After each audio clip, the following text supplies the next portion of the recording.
하지만 이렇게 젊은 나이에 손떨림이 있다는 것은 파킨슨은 아니더라도 뇌의 신경계, 특히 운동신경계 쪽에 어떤 불안정함이 있기 때문에 이런 분들이 사실 나중에 그렇지 않은 사람들에 비해서 파킨슨으로 발전할 가능성이 좀 더 높다고 볼 수도 있거든요.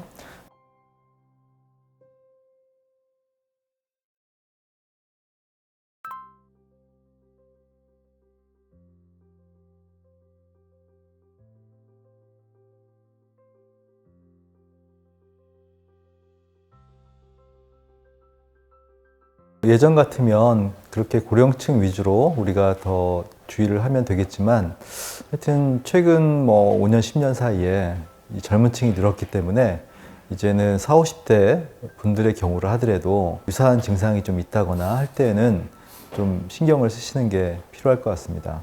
제일 흔한 경우가 이 손떨림. 손떨림은 이제 본태성 진전이라고 해서 꽤 있는 그런 증상들인데요. 이런 분들이 이제 파킨슨병에 대한 어떤 얘기를 듣고 불안해하는 분들이 많으세요. 이제 거기에선 두 가지의 관점이 필요합니다. 하나는 떨림이 있다고 해서 다 파킨슨으로 가는 건 아니다. 불안함 자체가 장기적으로는 뇌에 좋지 않고요. 그래서 너무 지레 단정적으로 너무 두려워하지 말 것. 두 번째는 하지만 이렇게 젊은 나이에 손떨림이 있다는 것은 파킨슨은 아니더라도 뇌의 신경계, 특히 운동신경계 쪽에 어떤 불안정함이 있기 때문에 이런 분들이 사실 나중에 그렇지 않은 사람들에 비해서 파킨슨으로 발전할 가능성이 좀 더 높다고 볼 수도 있거든요. 그렇기 때문에 좀 더 나쁜 병이 오지 않도록 더 신경을 쓰는 것이 필요합니다. 우리가 흔히 젊은 파킨슨병 이렇게 얘기를 우리가 호칭을 하기도 하는데요. 이 40, 50대 파킨슨병은 주로 스트레스성이 큽니다. 결과적으로 그 뇌의 노화가 아닌 뇌의 피로, 뇌의 피로가 주로 정신적인 데서 많이 오기 때문에 이런 뇌의 피로 상태인지 아닌지를 체크하는 게 필요합니다. 특히 수면과 운동 이 두 가지가 핵심이고요. 이 젊은 나이에 파킨슨을 유발하는 그런 것들이 이제 대표적인 게 뇌를 피로하게 만드는 그런 이제 만성 스트레스에 대한 거. 두 번째는 의외로 이 약물성의 요인이 많습니다. 그래서 우리가 대표적으로 항우울제, 또 심지어 일상적으로 복용하는 소화제 중에 일부 이런 것들이 뒤늦게 파킨슨병을 유발한다는 것이 확인이 돼서 이렇게 퇴출이 되는 경우들이 있거든요. 그래서 꼭 필요한 경우에는 복용을 하더라도 이거를 너무나 오랜 기간, 장기간 이렇게 습관적으로 복용하는 것은 그 또한 주의를 해야 된다. 이 부분을 꼭 말씀을 드리고 싶습니다.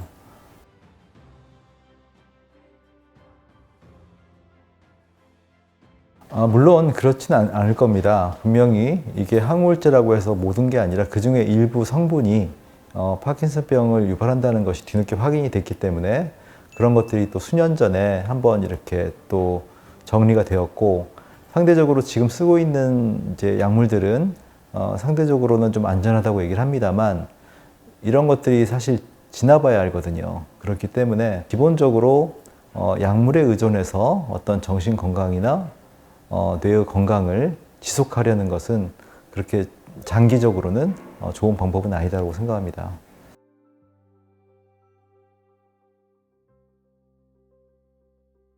제일 일반적인 경우들이 보통 이제 30대에서 40대 회사원분들, 특히나 이제 좀 성취욕이 높고 그러다 보니까 이제 과로를 하게 되고 스트레스를 스스로 많이 받고 이런 분들의 유형이 많습니다.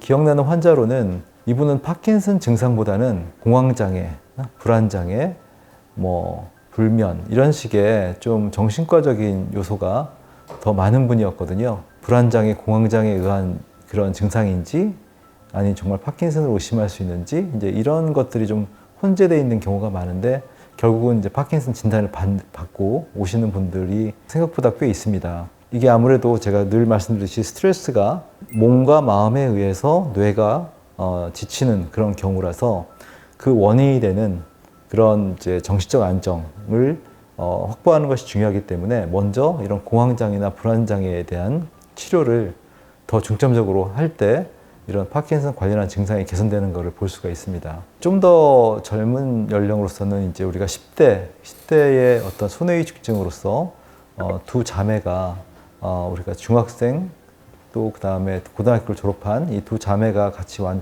와서 좀 놀란 경우가 있었는데요.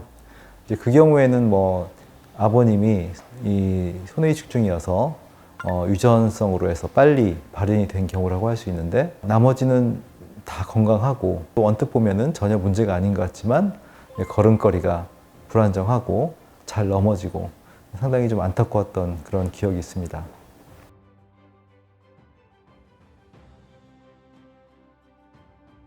젊은 나이에 오는 그런 파킨슨 병의 경우는 일반적으로 이 운동성에 대한 것은 좀 증상이 완만한 경우가 많습니다.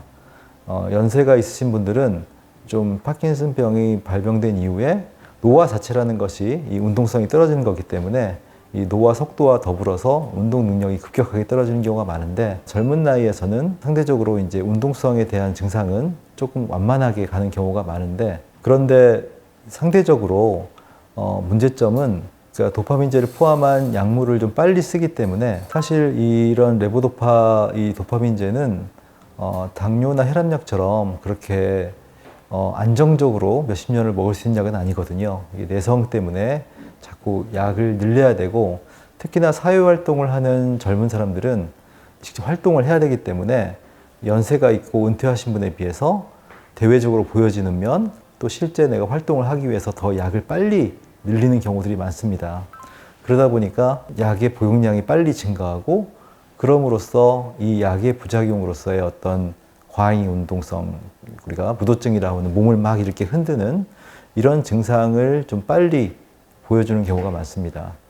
그래서 파킨슨의 증상도 증상이지만 약의 어떤 부작용으로서 그런 나타난 증상도 노년층에 비해서 좀 더 많은 편인 것 같습니다.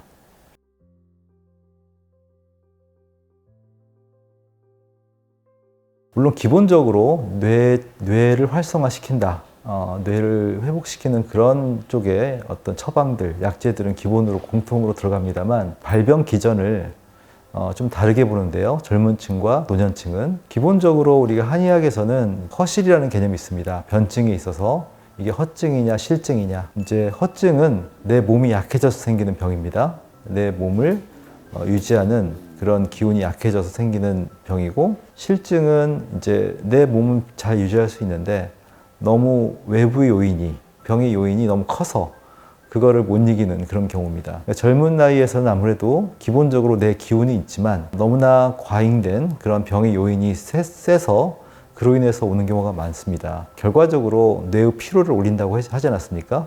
뇌의 피로를 올리는 것은, 그러니까 정신적으로는 스트레스고 육체적으로는 과로, 그 다음에 수면 부족, 그 다음에 이제 우리가 독소, 음식물에 의한 독소, 환경적인 그런 종합적인 어떤 독소, 이런 것들이 이제 뇌에 안 좋은 작용을 하기 때문에 치료의 방법에 있어서는 두 가지입니다. 심신을 안정시키는, 이완시키는, 긴장의 레벨을 낮춤으로써 뇌의 과잉 활동을 줄여주는 그런 쪽의 부분과, 뇌 기능을 떨어뜨리는 뇌에 좋지 않은 독소들을 우리가 좀 빼주는 그런 해독의 그런 치료 개념이 중요하게 저희가 보고 있고요. 상대적으로 이제 노년층의 경우는 말씀드린 것처럼 허증이기 때문에 한의학적으로 우리가 이제 오장육부, 특히나 이런 신기능이 떨어져서 본다고 봅니다. 신기능을 보하는 그런 쪽의 약제를 썼을 때 반응이 좋습니다. 병과 싸울 수 있는 전기를 올려주고, 특히나 뇌 기능에 관계된 한의학적으로 이 신기능을 올려줌으로써 뇌 기능을 활성화시키는 쪽으로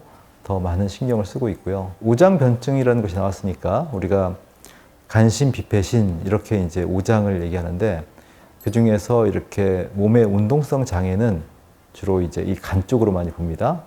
간에 열이 많으면 우리가 이제 떨림이 심해지거나 경직이 심해지거나 이런 게 있는데, 젊은 층의 경우는 이제 간 열을 풀어내는, 그 다음에 스트레스와 관련된 것은 심의 열을 내리는 이제 그런 처방들이 주가 되고요. 노년층은 신의 음기를 보하는 그런 또 처방이 주가 됩니다.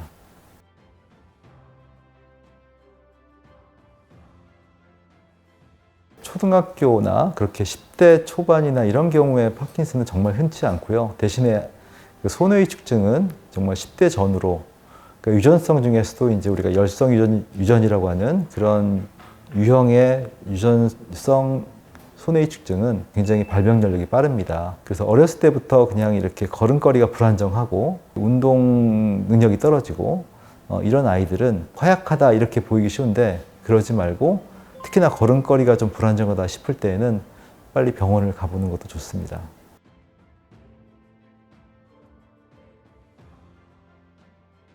본인 성향이 중요하죠. 이제 느긋하거나 너무 긴장을 잘하거나 이렇지 않은 편안한 유형의 사람들은 상대적으로 이제 그렇게 젊은 층에서 발병하는 경우는 좀 드문 것 같고요. 이제 정신적으로 이제 지나친 과로를 하는 것이 문제인데 그래도 잠을 잘 자는 사람은 좀 낫다고 생각합니다. 그래서 스마트폰을 우리가 밤늦게까지 보거나 하는 것들이 눈에도 안 좋지만 뇌에도 안 좋거든요. 스트레스라는 게 없을 수 없고 요즘은 더더군다나 이렇게 여러 가지로 더 신경 쓸 게 많은 세상이긴 한데 잠을 좀 일찍 잘 자주는 거 이것만으로도 많은 부분이 좀 우리가 잘 대응을 할 수가 있다 이렇게 생각을 합니다.